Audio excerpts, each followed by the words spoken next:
شكر الله لفرع وزارة الشؤون الإسلامية والدعوة والإرشاد ولجمعية الدعوة والإرشاد وتوعية الجاليات بأبها وللإخوة القائمين في هذا الجامع المبارك تنسيق هذه المحاضرة هذه الكلمة. وأسأل الله الذي لا إله إلا هو بأسمائه الحسنى وصفاته العلى أن ينفعنا وإياكم ويجعلنا وإياكم هداة مهتدين غير ضالين ولا مضلين. أحبتي في الله، الإخوة اختاروا هذا العنوان: أسباب هلاك الأمم. موضوع كبير، القرآن تحدث عنه بالتفصيل. الله تبارك وتعالى بيّن كيف أهلك الأمم السابقة هلاكاً عاماً، هلاك إبادة. الله تبارك وتعالى يرسل رسله عليهم الصلاة والسلام فيكذب هؤلاء الأقوام، فيحاول النبي عليه الصلاة والسلام، الأنبياء عليهم الصلاة والسلام لهم محاولات، ثم يدعون على أقوامهم فيهلكهم الله تبارك وتعالى. وعادا وثمود وقد تبين لكم من مساكنهم وزين لهم الشيطان أعمالهم فصدهم عن السبيل وكانوا مستبصرين. وقارون وفرعون وهامان ولقد جاءهم موسى بالبينات فاستكبروا وما كانوا سابقين. قال الله: فكلا أخذنا بذنبه. الله أكبر. فكلا أخذنا بذنبه، فمنهم من أرسلنا عليه حاصبا، ريح كالنار تقتلهم عن بكرة أبيهم. الله أكبر.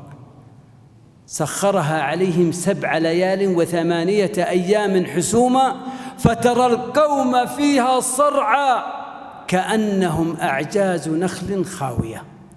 الله أكبر. فمنهم كلا أخذنا بذنبه، فمنهم من أرسلنا عليه حاصبا، الريح، ومنهم من أخذته الصيحة. الحاصب لمن؟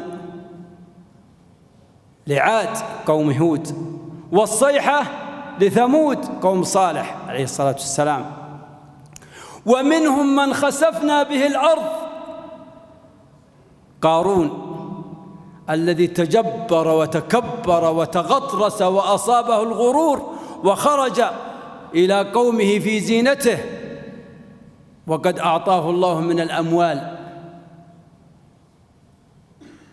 لا إله إلا الله، فخسفنا به وبداره الأرض فما كان له من فئة ينصرونه وما كان من المنتصرين.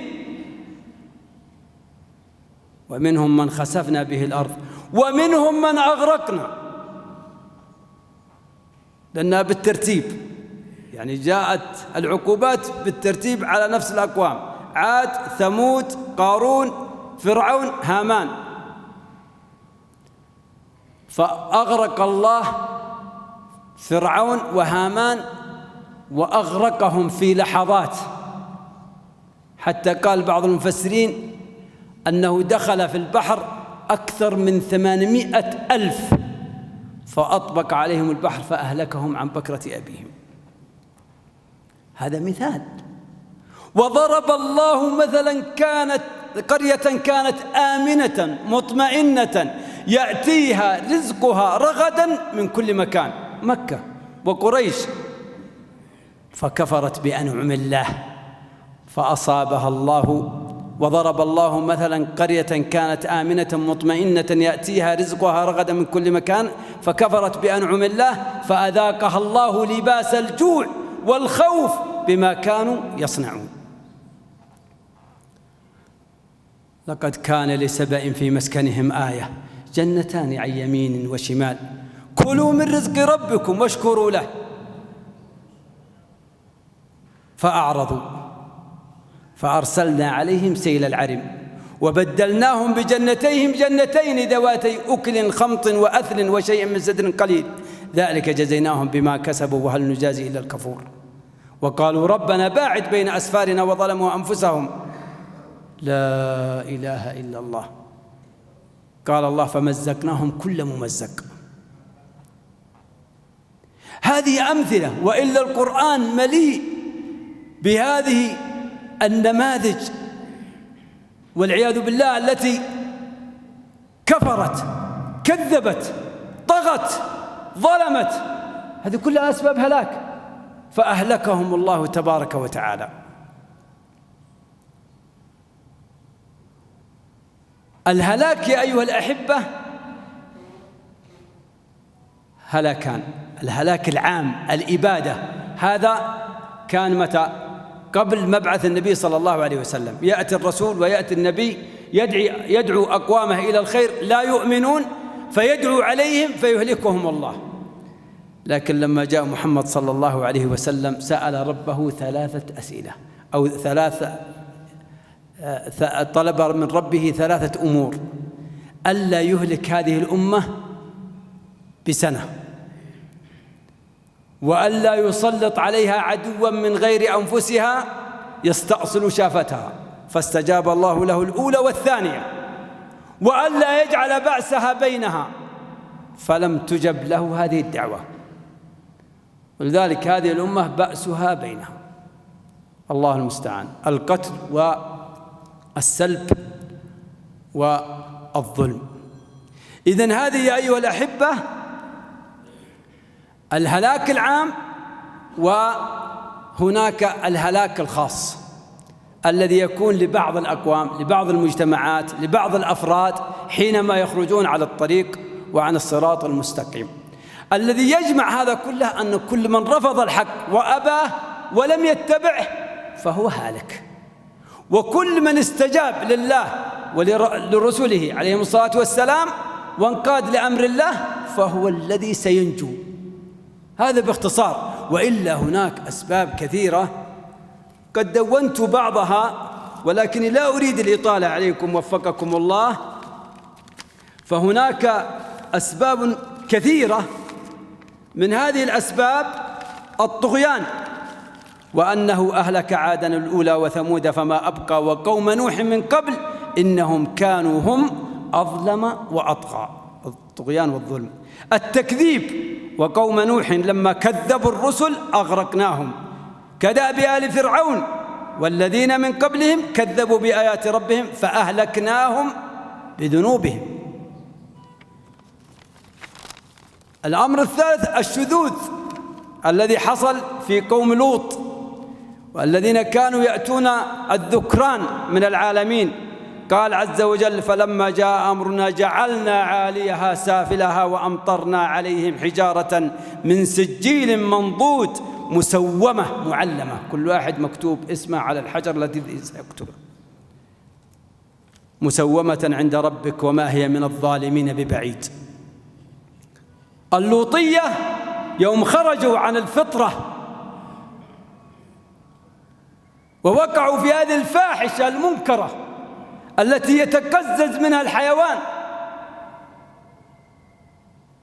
ماذا صنع الله بهم؟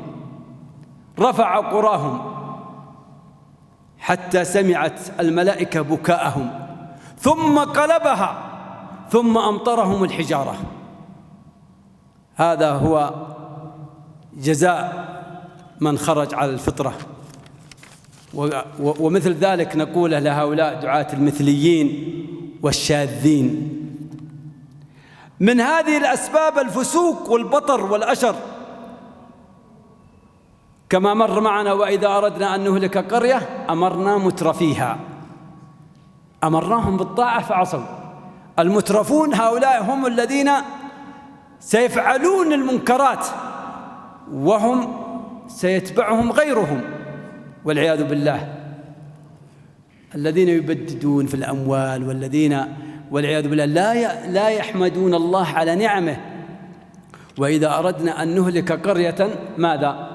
أمرنا مترفيها ففسقوا فيها فحق عليها العذاب، فحق عليها القول فدمرناها تدميرا. وكم أهلكنا من قرية بطرت معيشتها. أيضا الفواحش والمنكرات، هذه الفواحش والمنكرات والعياذ بالله، والزنا والربا. روى الإمام أحمد عن ابن مسعود رضي الله عنه أن النبي صلى الله عليه وسلم قال: ما ظهر في قوم الربا والزنا إلا أحلوا بأنفسهم عقاب الله عز وجل. وهذا الحديث إسناده جيد. الشح خاصة في هذه الأمة، في هذه الأمة قال اتقوا الظلم فإن الظلم ماذا؟ ظلمات يوم القيامة. واتقوا الشح فإن الشح أهلك من كان قبلكم حملهم على ماذا؟ على أن سفكوا دماءهم واستحلوا محارمهم، رواه أحمد عن جابر. أيضا من أسباب الهلاك التنافس في الدنيا، ولذلك النبي صلى الله عليه وسلم لما جاء أبو عبيدة من البحرين بالمال فوافى الصحابة النبي صلى الله عليه وسلم في صلاة الفجر واكتظ المسجد، فالنبي صلى الله عليه وسلم قال علمتم بمقدم الصدقة أو كما قال صلى الله عليه وسلم أو بأبي عبيدة؟ قالوا نعم يا رسول الله. قال والله ما الفقر أخشى عليكم، ولكني أخشى أن تفتح عليكم الدنيا فتنافسوها كما تنافسوها فتهلككم كما أهلكتهم. في البخاري ومسلم عن عمرو بن عوف الأنصاري. من الأسباب التي تسبب الهلاك ماذا؟ ترك الأمر بالمعروف والنهي عن المنكر.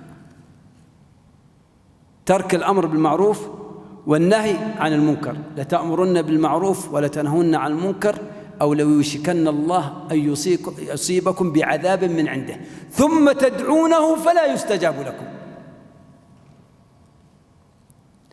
ترك الأمر بالمعروف والنهي عن المنكر في بيتك، ترك الأمر بالمعروف والمنكر في المكان اللي أنت فيه، هذه قضية خطيرة جدا، لأن هذا معناه الرضا بهذا المنكر.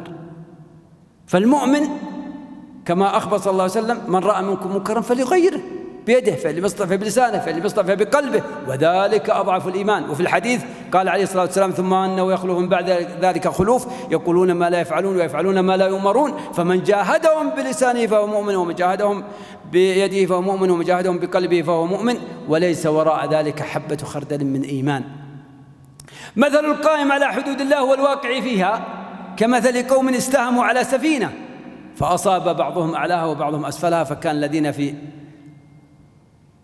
أسفل السفينة يقول إذا أردنا أن نستقي من الماء مرينا، وكان الذين في أسفل السفينة إذا أرادوا أن يستقوا الماء مروا على من فوقهم فقالوا لو أن خرقنا في نصيبنا خرقا ولم نؤذي من فوقنا. شوف كيف بعض التصرفات. فإن تركوهم وما أرادوا هلكوا. خلاص السفينة في البحر، إذا خرقت السفينة غرقت، يغرق اللي في الطابق الأول واللي في الطابق الثاني. فإن تركوهم وما أرادوا هلكوا وإن أخذوا على أيديهم هلكوا وهلكوا جميعا وإن أخذوا على أيديهم نجوا ونجوا جميعا. في يا أيها الأحبة الأمر معروف والنهي عن المنكر.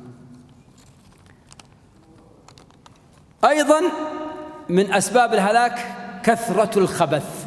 كثرة الخبث يعني المعاصي والذنوب والعياذ بالله والمخالفات.